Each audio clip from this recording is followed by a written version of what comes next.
Donc la grosse star du salon de la photo 2013 sur le stand Sony, c'est bien évidemment l'Alpha 7, qui est le plus petit appareil photo numérique plein format avec objectif interchangeable.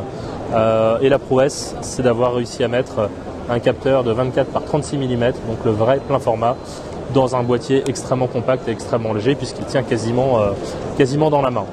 Alors l'Alpha 7 se décline en deux versions, l'Alpha 7 et l'Alpha 7R. Donc ici nous avons l'Alpha 7R qui est doté d'un capteur de 36 millions de pixels, sans filtre passe-bas, dédié vraiment à tous ceux qui recherchent une très très haute qualité d'image et une très haute résolution.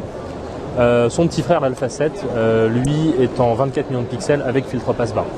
Ensuite, les deux appareils sont très similaires en termes d'interface, en termes de design, puisque on est sur le même châssis en alliage de magnésium, protégé contre la poussière, l'humidité, avec un certain nombre de molettes et de raccourcis directement sur le boîtier. Donc on retrouve une molette à l'avant et une molette à l'arrière, ainsi qu'une molette directement sous le pouce.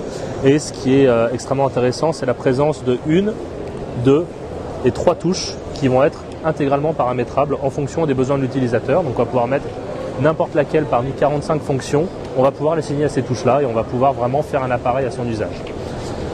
Le contrôle de l'appareil se fait soit via l'écran, soit un viseur numérique qui est en technologie OLED, donc une très belle technologie pour le contraste, la saturation, le rendu des couleurs. C'est un capteur qui fait 2,3 millions de pixels, donc en termes de finesse, on est capable d'avoir une image très très fine à l'intérieur du boîtier. Et puis nous avons un écran 3 pouces orientable, voilà, qui va permettre de contrôler l'appareil. Deuxième différence entre l'Alpha 7 et l'Alpha 7R, et là plutôt au bénéfice de l'Alpha 7, c'est l'autofocus, puisque l'Alpha 7 bénéficie à la fois d'un système à détection de contraste et de détection de phase, qui va lui permettre d'avoir des performances en termes de mise au point extrêmement rapides. L'Alpha 7R étant un tout petit peu plus lent, mais restant néanmoins au niveau d'un réflexe numérique concurrent.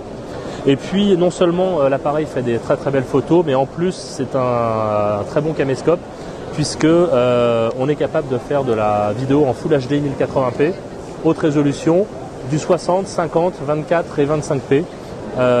Donc tous les formats sont disponibles et on va même bénéficier d'une sortie casque et d'une prise micro pour le contrôle de la partie audio de manière professionnelle, et puis d'une sortie HDMI non compressée pour tous ceux qui voudraient faire de la vidéo à un niveau extrêmement élevé. L'appareil bénéficie donc d'une toute nouvelle génération d'optiques qui sont compatibles avec le plein format.